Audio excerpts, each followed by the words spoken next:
Welcome. Today we're diving into an article by Bronwen Logan. It kind of challenges some uh, common ideas about spiritual experiences and healing. It's asking, like, where does that ability, that capacity truly originate? So what's our mission with this one?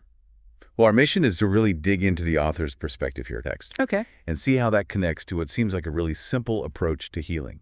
Well, that opening line is definitely designed to grab your attention. I am an angel. It is provocative, yeah. But she clarifies pretty quickly. It's not about, literal winged beings from the sky. Right. Not celestial in that sense. No. The core idea, what seems central here, is recognizing that the divine experiences, the guidance, even spiritual phenomena we might experience, they actually arise from within us. From within, okay. Yeah, it's about seeing the infinite universe, that sort of innate wisdom that's already inside each person. That distinction feels really key, doesn't it? That's where the depth seems to lie. It's almost like the author is saying, we humans, we're natural meaning makers. We experience something profound internally, maybe hard to grasp, and we translate it through our senses into forms we recognize. Things like angels or maybe spirit guides. And she's careful to say these aren't just imagination, right? Exactly. The article stresses these are deep personal revelations. They come from that inner source, not just made up. Okay, that makes sense. And how does this connect to healing? You mentioned Reiki. Yeah, so the article brings in Mikao Usui's system of Reiki. Right, the founder. And it highlights Usui's approach, which is described as, well, incredibly simple, basically. Trust the body's own innate wisdom to heal itself. Allow it to happen. So getting the mind out of the way. Pretty much. Getting the analytical mind with all its stories and, concepts, letting that step aside. And there's something specific from Usui mentioned. Yes. This is fascinating. Yeah. The article points to the Usui Reiki Ryoho Gakkai's teaching manual, and it notes that Reiki works effectively even on babies or people who are really ill, people who are not aware of any consciousness, such as doubt, rejection, or denial. Wow. Okay, so what does that imply if they can't consciously believe or doubt? Well, the article uses this to suggest something pretty crucial, that maybe no conscious belief, no intellectual story is actually required for healing or balance to happen. That innate wisdom just operates, regardless of our thoughts about it. That seems to be the implication drawn in the article, which then leads to this question the author explores. If healing works without the story, like with babies, could adding lots of narratives or spiritual theater during a session, could that actually interfere?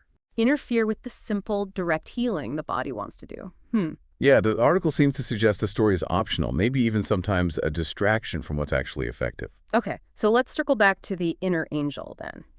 If you have an experience, say, seeing an angel, the article suggests it might feel very normal. Why?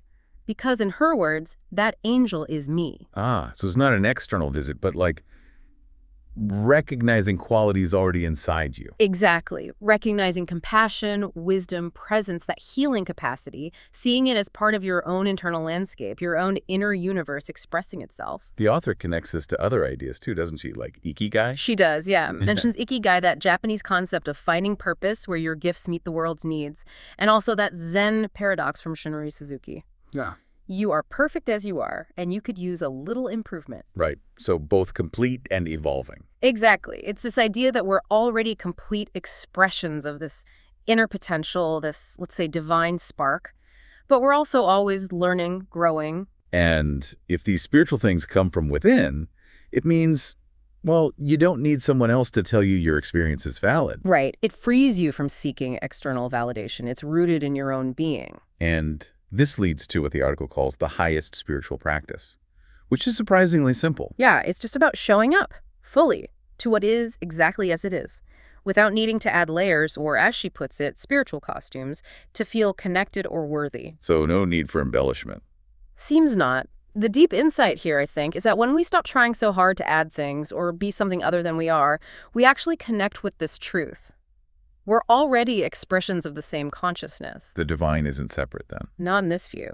It breathes, thinks, loves, heals through us, precisely because we're fully human, fully present. That inner angel she talks about. It's maybe just the part of you that's willing to show up with compassion, hold space, and trust that innate wisdom, free from needing stories or validation.